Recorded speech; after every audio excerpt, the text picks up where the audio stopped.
seorang koruptor sebagai pertanggungjawaban moral. Saya mau minta klarifikasi, ini tanggung jawab siapa? Bapak malu nggak sih? Apakah saya dengar permintaan maaf yang benar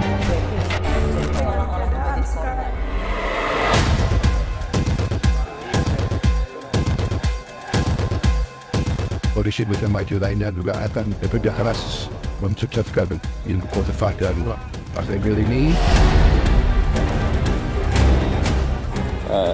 Ibu Khofifah dan Mas Emil di Jawa Timur, kita juga ingin melanjutkan. Pasangan ini pasangan yang sangat ideal. Ini adalah yang terbaik. Untuk melanjutkan kerjanya di Provinsi Jawa Timur.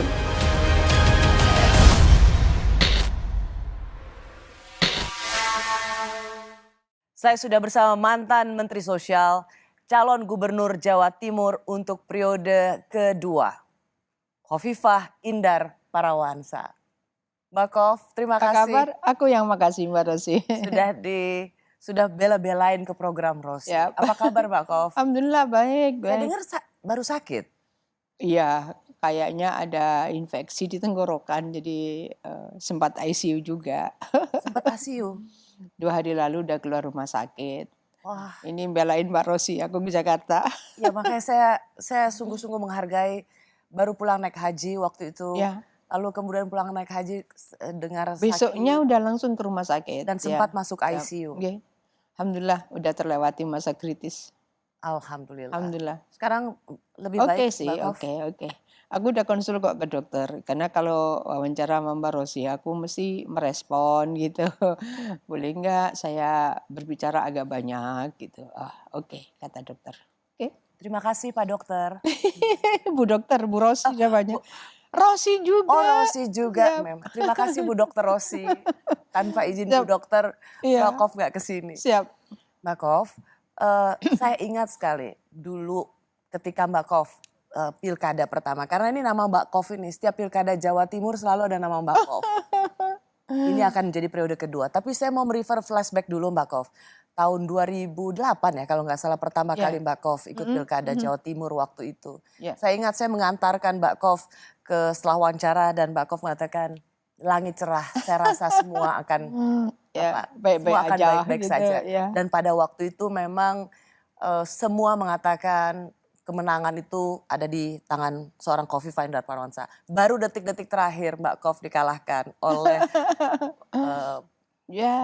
ya waktu itu jadi kalah lah Mbak Khof. Tapi pertanyaan saya begini, waktu itu karena Mbak Khof harus melawan seseorang yang sangat kuat yaitu Pak Dekarwo, atau karena Mbak Khof kalah karena seorang perempuan? Biasa Mbak, kalau musim-musim pilkada kemudian muncul hujah atau dalil-dalil nggak akan bahagia sebuah negara atau daerah jika dipimpin perempuan gitu.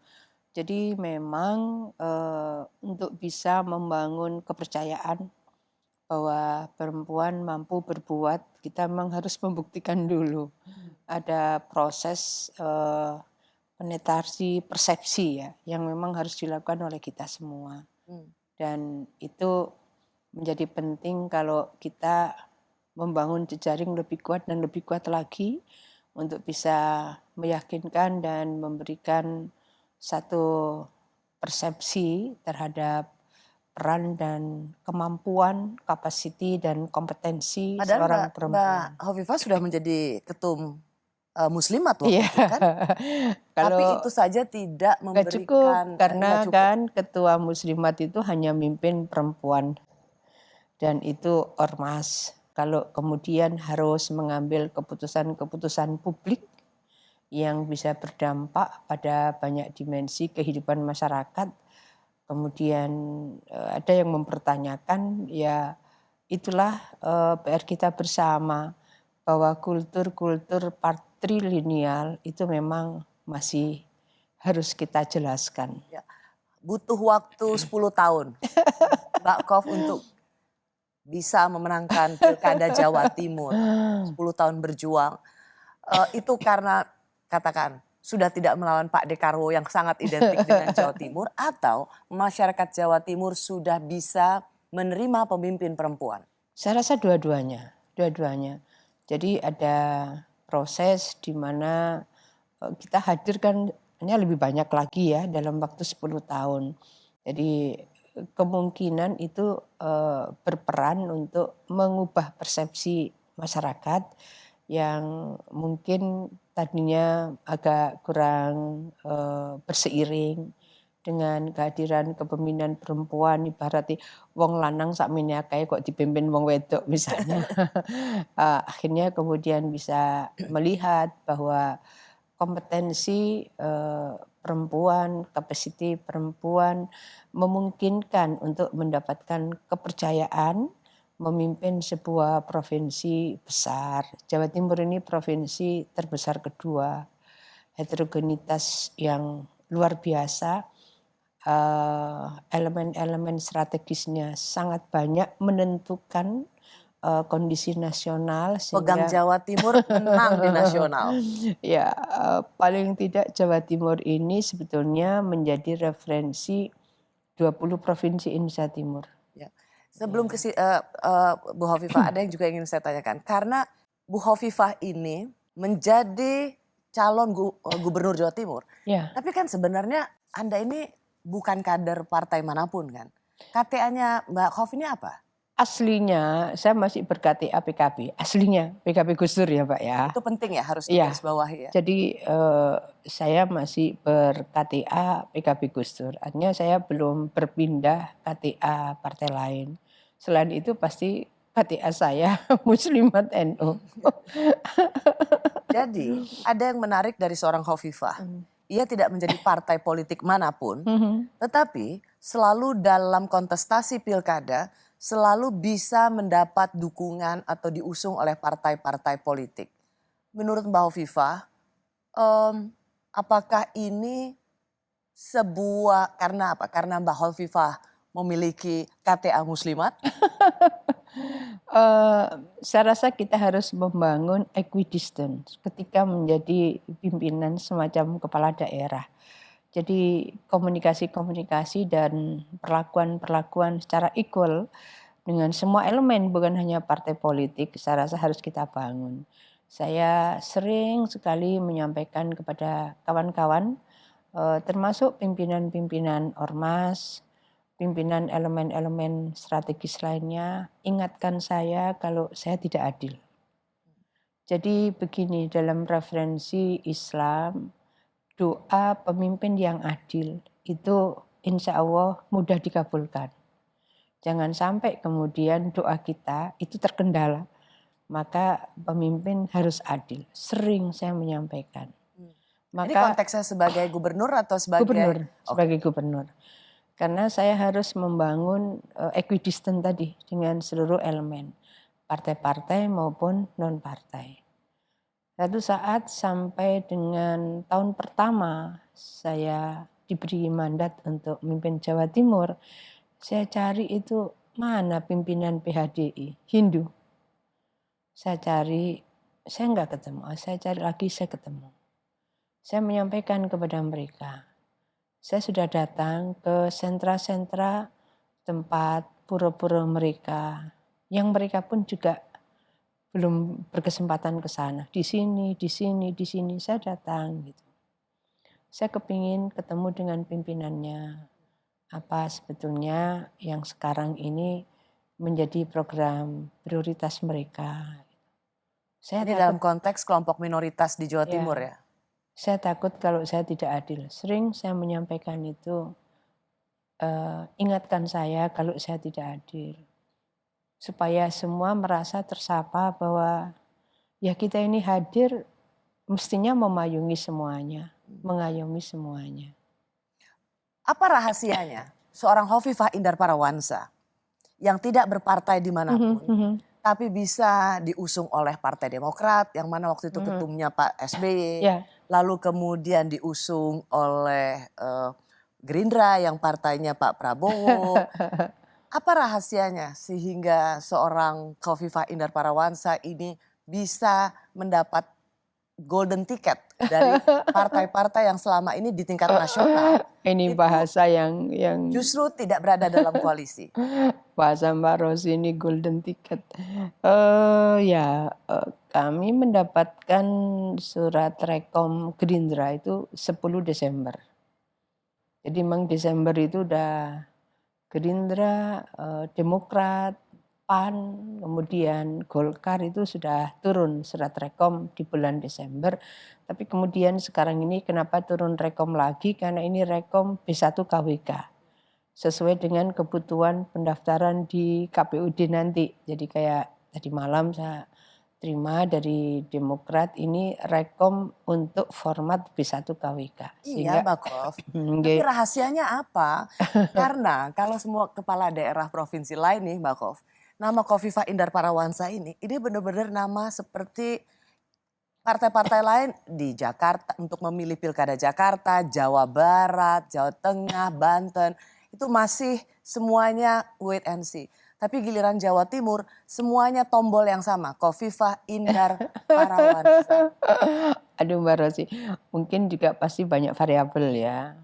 Saya rasa semua partai juga akan melakukan survei. Semua partai juga akan melakukan, mereka pasti melakukan sounding dengan elemen-elemen tidak hanya partainya, tapi elemen-elemen significant person di daerah di mana kita akan turun dan seterusnya. Saya rasa kita membangun komunikasi dan pengabdian yang berjalan ini kan secara kumulatif ya, secara kumulatif. Lepas itu alhamdulillah berbagai perjalanan kami ketika mendapat mandat di Jawa Timur, alhamdulillah capaian kami cukup, mungkin saya agak berlebih, cukup prestigious. Jadi kalau ada mungkin penghargaan, saya tidak menghitung penghargaan itu sebagai sebuah tujuan, tapi paling tidak penghargaan itu adalah indikator di mana capaian-capaian kita memang dinilai oleh tim-tim independen dari berbagai elemen dalam dan luar negeri. Sampai dengan 13 Februari di mana kami mengakhiri jabatan pada periode pertama itu ada 738. Mbak Kof, apakah merasa untuk pilkada periode kedua atau untuk menjadi gubernur Jawa Timur periode kedua Mbak Hof sekarang sudah merasa di atas angin? Kita tidak, saya tidak pada posisi terlampau, kita biasa-biasa aja sih. Jadi ada proses yang memang kami rasa kenapa saya ingin running pada periode kedua. Ada proses-proses yang harus kita lanjutkan yang sekarang ini sudah masuk pada tahapan awal. Jadi misalnya begini. Beberapa masih di sini saya, industri manufaktur. Oktober yang lalu Pak Jokowi meluncurkan target industri manufaktur Indonesia 2045 itu 30%, 2045. Jawa Timur per Mei kemarin sudah 35. Jadi target nasional 30% di 2045, Jawa Timur ini sudah 35%, sangat jauh melampaui target nasional. Yang kita lakukan 3 tahun lalu, jadi bukan BIM salah BIM ini. Ini kalau nanti jadi, kan kita sudah dikasih tahu ini kira-kira operasional pertama itu sudah dimulai bulan Februari 2024. Gitu. Artinya kan gini, Mbak Hof, maaf saya potong, karena didukung oleh banyak sekali partai politik, memang semuanya rata-rata mayoritas Koalisi Indonesia Maju, dan kemudian Mbak Kof baru saja menceritakan pencapaiannya. Jadi pertanyaan saya untuk bagian berikutnya, siapa berani lawan Khofifah? Saya masih bersama mantan Gubernur Jawa Timur, Khofifah Indar Parawansa. Dulu di sidang umum MPR tahun 98, Khofifah adalah seorang politisi berusia termuda menyampaikan pidato kritik keras pada rezim Orde Baru. Kini ia siap bertanding di laga Pilkada Jawa Timur untuk yang kedua kalinya. Masih ingat? Ingat. Sesama orang lama. Siap. Dari tahun 92 sudah di DPR dulu Iya. P3.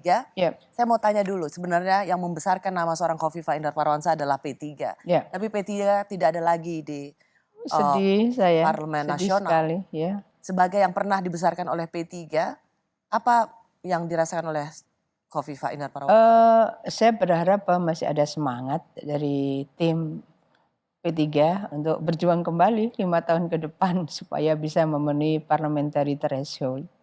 Ya. Mbak Khofifah kan belum menentukan pilihan mau partai kemana. Ya. Kenapa tidak segera menentukan saya akan ber-KTA partai tentu? Saya percaya pasti partai A, B, C sudah menawarkan seorang Khofifah Indar Parawansa untuk jadi kadernya.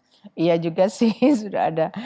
Saya merasa saya bisa lebih memberikan nuansa sebagai payung ya, payung semuanya gitu. Sehingga tadi saya menyebut equidistant, saya bisa menjaga jarak yang sama dengan tetap melihat bahwa pilar demokrasi ini partai-partai mereka harus tetap tumbuh berkembang, memberikan referensi bagi proses pembangunan dan integrasi bangsa itu harus. Jadi sebenarnya kalau dibilang Khofifah Indar Parawansa ini ya, jomblo partai politik. Mbak Rosi banyak sekali terminologi keren-keren. Ada Tapi ini golden jomblo ticket. yang paling banyak dipinang. Pak Yusuf Kalla pada tahun 2000 menjelang Pilpres tahun lalu mengatakan bahwa nama yang paling sering diusulkan untuk menjadi calon wakil presiden 3 capres yaitu Pak Prabowo, Pak Ganjar, Pak Anies itu adalah nama seorang Khofifah Indar Parawansa. Mengapa seorang Khofifah bergeming terhadap tawaran calon wakil presiden waktu itu? Kepala daerah lebih punya banyak peran. Policy making proses itu banyak sekali bisa dilakukan oleh kepala daerah. Kenapa nggak mau naik kelas dari kepala daerah menjadi Oh Mbak pemimpin Rosi, nasional? Jawa Timur itu sesuatu banget. Ini bukan apa ya, jadi provinsi lain sama perannya. Tapi bahwa saya sering menyebut Jawa Timur adalah center of gravity bagi I know, Mbak. Indonesia. Tapi saya merasa Itu bahwa sesuatu banget. itu sesuatu yang normal kalau orang mau naik kelas dari kepala daerah ke pimpinan Iya, nasional. iya. Bahkan saya tahu Pak Kiai Agil Sirat dalam pidatonya mengatakan kalau nggak salah di Harlah NU, Mbak Khofifah, ketum calon presiden 2004-2009 itu sebagai doa kalau nggak salah. Dan memang terbukti kan nama Mbak Khofifah selalu disebut sebagai seorang calon wakil presiden. Rasanya agak janggal atau di luar normal orang ditawarin calon wakil presiden itu nggak mau. Atau ada orang yang memang tidak mengizinkan Mbak Khofifah? Enggak ada yang enggak mengizinkan, enggak ada. Cuma saya merasa bahwa saya ini pekerja, saya biasa ngelutus, belusuan itu di bawahnya itu ngelutus gitu. Saya bisa ke gang-gang kecil ketemu banyak segmen dan saya bisa mengambil keputusan, mengeksekusi gitu. Itu kalau kepala daerah. Kalau wakil presiden kan membantu presiden, jadi kalau ada direction dari presiden ya baru bisa mengeksekusi. Tapi kalau kita berpikir nasional bagus, tapi kenapa juga kita tidak mencoba memaksimalkan peran Jawa Timur menjadi provinsi terdepan untuk berkontribusi pada banyak hal. Apalagi kalau IKN jadi pindah Kaltim, saya rasa de facto ibu kotanya bisa Jawa Timur loh. Ya. Jadi Mbak Khofifah memang tidak pernah tergiur sedikit pun. Sampai kemarin tawari enggak. Saya kalau diizinkan saya ingin melanjutkan di Jawa Timur dulu. Mbak Khofifah, ketika saya banyak bertanya pada banyak politisi, apa ya persepsi mereka soal Mbak Khofifah? Mereka mengatakan Mbak Khofifah adalah politisi yang sabar, tekun, organisatoris, selalu merawat konstituen, terutama dengan muslimat. Berapa juta muslimat? 32 juta. Pantas nggak mau masuk ke partai politik. Tapi ada kalimat seperti ini, Mbak Khofifah Indar Parawansa itu adalah selalu memegang slogan nderek Pak Jokowi. Seberapa benar kalimat ini untuk seorang Sebetulnya Mbak Khof? pada posisi kemarin itu ya karena kita ini menjadi bagian perpanjangan tangan pemerintah pusat. Jangan lupa gubernur itu perpanjangan tangan pemerintah pusat. Jadi seyogianya kebijakan-kebijakan nasional itu menjadi bagian yang ikut menginspirasi program-program di daerah. Makanya ada RPJMN, ada RPJMD, ada RKP, ada RKPD. Supaya nendang program itu.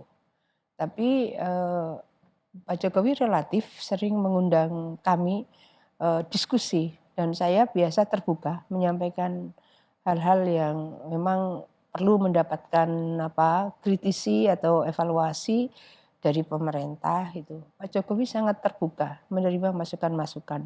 Jadi artinya tidak berarti kemudian semua yes sir, enggak. Tapi kan ada cara untuk membangun komunikasi, tidak harus terbuka. Oh yang ini sebaiknya begini. Beliau sangat terbuka untuk menerima masukan itu. Ya. Ya. Jadi Mbak Hof, kalau misalnya bicara, Mbak Hof kan pernah menjadi menterinya Pak Jokowi. Hanya berapa tahun waktu itu? 2 tahun? Iya. 3 tahun dan kemudian Mbak Hof ketiga kalinya melaju di Pilkada Jawa Timur. Apakah Mbak Hof juga mencatat ini tidak lepas dari dari bantuan politik Pak Jokowi? Sebetulnya Pak Jokowi pada posisi sebagai presiden waktu itu juga ada kandidat PDI kan, ya. Dan kami turun, kami matur, kami ya pasti pamitan kan, kami pamitan. Saya izin untuk berjuang di Jawa Timur. Nah, saya rasa kesantunan politik itu sesuatu yang harus kita jaga bersama.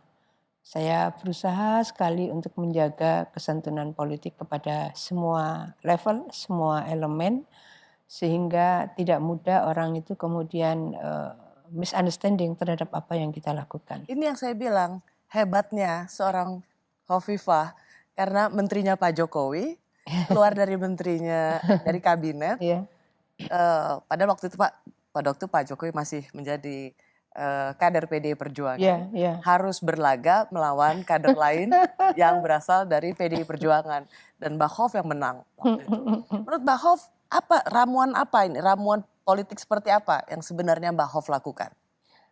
Saya seringkali menyampaikan kalau kita itu jarang berkomunikasi, kemungkinan mudah terbangun misunderstanding. Jadi saya seringkali menyampaikan harus terbangun mutual understanding, harus terbangun mutual respect, baru terbangun mutual trust. 3 ini yang saya seringkali sampaikan kepada inner circle saya. Dan saya juga mencoba melakukan itu. Mutual understanding itu penting, mutual respect itu penting, sehingga tidak mudah kita ini nggak baik, ini apa. Kalau ada mutual respect kan kita saling menghormati perbedaan, lalu muncul trust. Ya. Mbak Hof, kalau melihat dari peta sekarang, sebenarnya Mbak Hof itu saya nggak ada lawan di Jawa Timur. Mbak Hof lebih senang ada lawannya atau kota kosong? Saya lebih senang ada lawan. Dalam artian ini sebuah kontestasi ya. Kalau dengan kotak kosong bukan kontestasi namanya. Ya. Ada yang begini, kritik terutama dari PKB yang kemarin Pileg kemarin dia nomor 1 dan mengatakan bahwa tetap ada peluang mengalahkan seorang Hovifah Indar Parawansa padahal petahana.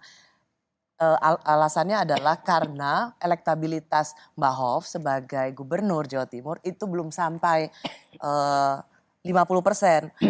Mereka menggunakan survei itu Accurate Research and Consulting Indonesia (ARSI) pada Mei 2024. Karena dari simulasi 6 nama, elektabilitas Mbak Hof sebagai petahana itu nggak sampai 50%. Menurut Mbak Hof, ini satu yang memang mencemaskan atau mengada-ngada? Saya tetap menghormati aja. Mau pakai referensi yang mana, menghormati aja. Iya. Tadi malam teman Litbang Kompas juga menyampaikan ke saya hal yang berbeda dengan itu. Jadi ya ini adalah proses demokrasi, masing-masing punya kesempatan dan punya hak untuk berekspresi, juga menggunakan referensi-referensi tertentu. Ya kita bersama-sama saja berproses. Kalau mau ada lawan, kira-kira Mbak Hof pengennya biar seimbang lawannya siapa? Eh, kan masing-masing partai mungkin sedang menimbang-nimbang gitu kan, ya, silahkan aja. Ada Kiai Marzuki dengan Bu Risma. Apakah itu menurut Mbak Hof lawan yang sepadan? Eh, Saya Atau banyak orang bilang tidak pada posisi menimbang-nimbang itu, dan sebaiknya saya tidak melakukan itu. Saya sangat menghormati Kiai Marzuki. Saya berkawan sangat dekat dengan Bu Risma.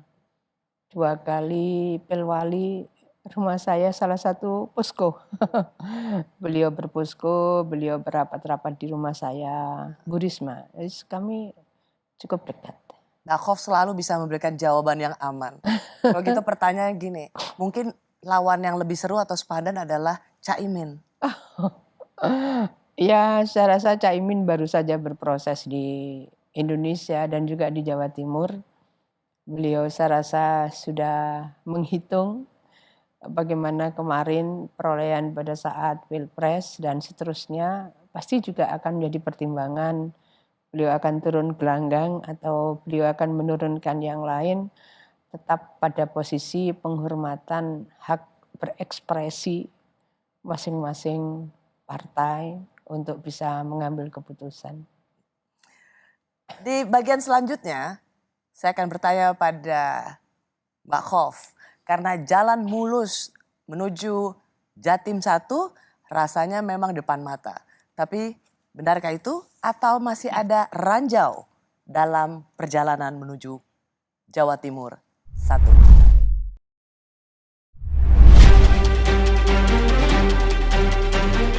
Untuk membantu mendukung data jika dibutuhkan oleh KPK. Yang terkonfirmasi di ruang gubernur tidak ada dokumen yang dibawa.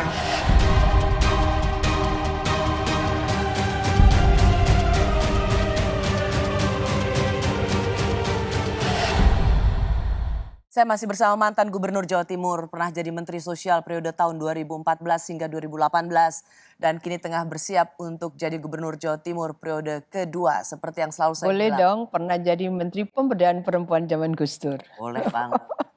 Ya. Jadi memang sudah malang melintang di DPR dari tahun 92, Ya. di eksekutif dan sekarang mau kembali berlaga di Pilkada Jawa Timur. Ya. Mbak Hof, ada soal penangkapan OTT KPK dan itu juga melibatkan Wakil Ketua DPRD. Lalu ada berita soal kantor gubernur digeledah, kantornya Mas Emil juga digeledah. Ada isu atau kasus korupsi yang kemudian selalu dilekatkan dengan Gubernur Jawa Timur pada saat Mbak Hof. Menurut Mbak Hof, apakah ini sesuatu yang menjadi bom waktu yang bisa diledakkan kapan saja? Enggak sih, kalau menurut saya justru ini akan menjadi pertimbangan secara nasional. Karena itu kan kaitannya hibah. Hibah daerah itu terjadi di semua provinsi, semua kabupaten kota. Jadi ketika saya berproses, persiapan kan transisinya ada 8 bulanan ya. Saya konsultasi kepada Pak Dikarwo, saya konsultasi kepada Pak Imam. Banyak hal yang kami konsultasi termasuk diantaranya dana hibah. Pak D kemudian menyebut ada kok Mbak kontrak tanda tangan namanya NPHD. Jadi ada perjanjian hibah daerah. Ya. Dijelaskan dulu Mbak Hof, NPHD adalah? Iya, norma perjanjian hibah daerah. Dan itu ditandatangani oleh penerima hibah. Kemudian saya mendiskusikan dengan kawan-kawan butuh penandatanganan fakta integritas. Ini itemnya ini. Masih lagi kami minta fatwa ke kejaksaan. Itu tahun ketiga. kita minta ada tanggung jawab mutlak. Jadi ada NPHD, ada fakta integritas, ada tanggung jawab mutlak. Di dalam diktum tanggung jawab mutlak itu bahwa penerima hibah itu bukan aspirator ya, mereka yang terima hibah itu mereka berjanji untuk melaksanakan sesuai dengan proposal yang masuk, nilainya, speknya, dan siap mengembalikan jika tidak sesuai spek dan siap menanggung risiko hukum. Jadi sudah 3 lapis itu, sudah 3 lapis. Jadi pada dasarnya kalau referensi dari norma secara administratif ini terpenuhi, ya mestinya semua akan sesuai dengan apa yang diusulkan. Misalnya dia mengusulkan bikin kegiatan, dia mengusulkan kegiatannya itu bisa infrastruktur, bisa apa. Kemudian ada perjanjian itu, dan kemudian 2 tahun terakhir mereka harus ngupload sendiri di dalam sistem yang sudah terkoneksi antara Kemendagri, Kementerian Keuangan. Itu yang ngupload mereka. Oke. Iya. Secara administrasi, secara birokrasi, Mbak Kof sebagai gubernur penguasa anggaran sudah berlapis-lapis. Termasuk Mbak Kof mengatakan dalam periode Mbak Kof ditambahkan satu lagi fakta integritas. Tetapi orang selalu mengaitkan Mbak Kof itu tersandera dengan kasus dana hibah DPRD. Apa enggak sih, klarifikasi? insya Allah tidak. Jadi perangkat-perangkat administratif yang ada itu sudah memberikan pagar sebetulnya bahwa penerima hibah itu bertanggung jawab, ada tanggung jawab mutlak tadi. Dan kemudian mereka ngupload sendiri di dalam sistem informasi pembangunan daerah. SIPD ini adanya di Kemendagri, jadi bukan di Pemprov. Ya. Jadi kalaupun kita misalnya ada program yang kemudian kita ingin revisi, maka pemegang kunci, jadi password untuk bisa merubah itu juga di Kemendagri. Jadi semua proses sebetulnya sudah di Kemendagri, sudah terkoneksi dengan Kementerian Keuangan juga. Kenapa saya tanyakan ini Mbak Kof?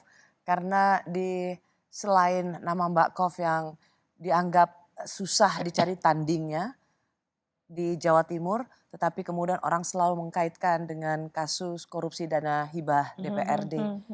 Dan Mbak Hof, apakah Mbak Hof merasa bahwa ini bisa akan selalu dipakai untuk tadi yang selalu dikaitkan orang, Mbak Hof ini sebenarnya tersandera oleh satu kasus korupsi? Mungkin kalau orang mau cari gitu mungkin, tapi insya Allah nggak ada, insya Allah. Ya. Mbak Kof juga melihat bahwa ini tadi insya Allah tidak. Bagaimana kalau ini selalu dijadikan oleh lawan politik di masa kan kampanye? Mereka tahu penerima hibahnya siapa. Ya kan mereka bisa cek pada kasus-kasus penerima hibah yang kemudian muncul. Ya penerima hibahnya yang harus ditanya, pernah enggak mereka ketemu dengan katakan tim Pemprov, bukan saya misalnya, tim Pemprov ketemu siapa, pernah enggak mereka katakan mau ngupload terus kemudian, kan mereka upload sendiri itu di SIPD, Sistem Informasi Pembangunan Daerah. Mbak Kof merasa dikerjain nggak sih dalam kasus ini? Dinamika politik itu ya begitu, kita harus siap untuk bisa membangun komunikasi sebaik mungkin, dan ini akan berseiring dengan kepercayaan masyarakat yang juga harus kita bangun semaksimal mungkin. Ya. Jadi benar dong bahwa Mbak Kof juga merasakan bahwa ini memang dipakai untuk menyandra Khofifah? Saya tidak merasa disandra, karena komunikasi kan tetap bisa kita bangun, kita komunikasikan, tapi bahwa kewaspadaan tetap harus dilakukan. Saya selalu menyampaikan kepada seluruh tim, relawan kita di lapangan cukup banyak, semuanya saya sampaikan jangan overconfident. Tetap waspada, kerja keras lahir batin. Jadi keywordnya waspada, kerja keras lahir batin. Baik. Iya. Khofifah Indar Parawansa adalah ketum muslimat terlama. Saya ingat pidatonya Kiai Agil Siraj tentu berkelakar ya, Mbak Khof. Menyapa Mbak Khof itu adalah ketum muslimat sampai kiamat. Kapan Mbak Khof akan meregenerasi? Saya masih bersama mantan Gubernur Jawa Timur Khofifah Indar Parawansa yang akan maju lagi sebagai calon gubernur periode kedua dengan status tanpa lawan dan sebagai ketum muslimat sepanjang masa. Enggak juga masa sepanjang masa sih ya. Gurauannya Pak Agil Siraj itu ya namanya juga NU ya bergurau. Ya. Tapi apakah Mbak Khof merasa perlu ada regenerasi di muslimat? Saya sebetulnya dari tahun 2011 saya kumpulkan kawan-kawan. Sudah ya, saya ini udah masuk periode ketiga. Periode ketiga ini itu berarti selesai 10 tahun kan ya. Tolong, saya punya kandidat A dan B, 2 waktu itu. Kawan-kawan nangis semua. Intinya mereka minta saya lanjut lagi. Saya udah bilang, mau periode keempat, saya bilang saya sudah malu. Udah, kok kayak saya ini nggak sukses kaderisasi. Sudah, ini disiapkan. Cara saya menyiapkan, mungkin tidak lazimnya ormas lain. Ada ketua harian.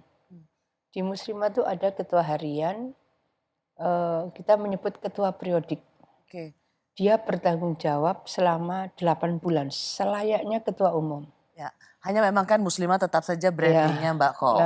Muslimat adalah Khofifah, Khofifah adalah muslimat. Akhirnya, maaf Mbak Khof, orang bilang begini, ya jelas Mbak Khofifah tidak akan mau meninggalkan atau memberikan jabatan enggak, salah muslimat, itu Mbak Rosli. Karena itu tiket politik yang sangat mahal. Salah.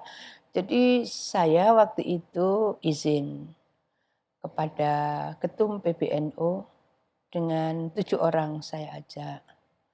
Kemudian Gus Yahya ini sudah. Saya minta untuk Kongres Agustus. Agustus kemarin. Itu kan berarti sebelum kampanye Pilpres. Saya minta untuk Agustus saya mau kongres. Kemudian PBNU memberikan surat kongresnya akhir 2024 gitu. Jadi saya sebetulnya minta Agustus 23. Agustus 23. Tapi kemudian diminta kongresnya akhir 24. Jadi melampaui 1,5 tahun. Jadi tidak benar kalau dibilang saya. Jadi Kongres 2024 ini akhir, apakah ini ya, saya sebuah sudah tanda-tanda regenerasi muslimat Mbak Khof? Saya sudah menyampaikan ayolah kawan-kawan siapa yang bersiap gitu. Saya sebenarnya dari periode ketiga itu saya sudah mau ketiga. Ayo siapa, sudah saya komunikasikan. Jadi tidak benar kalau saya mau ngekepin muslimat untuk bahkan tujuan kita politik. sowan dan dari PBNU itu surat resmi tanda tangan Rois Am, Katib Am, Ketua Umum PBNU, Sekjen PBNU diminta kongresnya akhir 24 gitu. Mbak Khof, kalau sudah selesai dengan muslimat, ada gagasan juga. Kan selalu mengatakan PKB Gus Dur. Ada yang mendorong Mbak Khof untuk menjadi ketum PKB? Ini kalau Mas Imin dengar bisa heboh ini. Tapi kan suara-suara itu ada. Bahwa saya sebenarnya berKTP PKB zaman Gus Dur, itu iya. Dinamika politik ini kadang fluktuatif, kadang unpredictable gitu. Bahwa seyogyanya memang ditata ulang bagaimana politik di internal PKB itu bisa memberikan ruang dan pengakuan terhadap Gus Dur sebagai salah satu pendiri PKB. Deklaratornya kan 4 waktu itu. Ini sejarah perpolitikan di PKB saya rasa masih banyak yang menjadi saksi hidup bagaimana sesungguhnya seorang Gus Dur menginisiasi lahirnya partai ini untuk menjaga bangsa dan negara melalui pendekatan politik Ya. dengan komunitas. Banyak sudah suara-suara mendorong Mbak Hovifah untuk menjadi ketua umum PKB. Jadi pertanyaan saya, Belum Mbak Hof berpikir ke sana. mau nggak? Mau terima nggak itu? Kita belum berpikir ke sana, Mbak Rosi, karena nanti mungkin kalau selesai tugas di Muslimat, barangkali kita akan melihat bagaimana possibility-nya ya. Kira-kira begitu. Kenapa Mbak? Kenapa Mbak Hovifah tidak melihat tawaran ini sebagai satu langkah politik baru? Dinamika politik di PKB saya rasa juga harus bisa menjadi referensi untuk melihat bahwa tatanan stabilitas politik nasional ini tetap harus dikedepankan. Kekuatan PKB di parlemen juga harus dilihat, kekuatan PKB di daerah-daerah mayoritas seperti Jawa Timur dan Jawa Tengah juga cukup besar, itu juga harus dilihat. Jadi saya rasa mengedepankan kepentingan membangun stabilitas politik nasional maupun regional ini harus menjadi satu kesatuan. Jadi tidak asal apa itu ya. Karena biasanya kalau soal langkah politik, saya tanya soal Jawa Timur jelas, ini destinasi politik saya. Beberapa pertanyaan soal destinasi politik Mbak Hof begitu menjawab dengan sangat lantang karena jelas tujuannya. Kalau soal ajakan atau dorongan menjadi ketum PKB kok sepertinya abu-abu Mbak Hof? Ya, karena saya masih ketua Muslimat, jadi kalau ketua Muslimat kan mesti menjaga. Jadi apa? Ya netralitas ketua umum badan otonom itu masih melarang untuk merangkap pimpinan partai di semua level. Berarti udah on schedule dong nih. Desember 2024 dan kemudian ada langkah politik berikutnya. Kita lihatlah dinamika ke depan. Baik, Mbak Hovifah Indar Parawansa, terima kasih. Terima kasih Mbak Rosi. Sudah berbagi pandangan politik, pengalaman, dan saya mengucapkan terima kasih. Saya tahu Mbak Hof belum begitu sehat tapi sudah ini bikin sehat ini. Iya. Apalagi ketika ditanya mau jadi ketua umum PKB ya. Terima kasih ya Mbak Hof, sehat selalu. Siap. Thank you Terima Mbak Hof. kasih. Terima kasih juga bagi Anda yang menyaksikan Rosi. Sampai jumpa, tetaplah di Kompas TV Independen Terpercaya.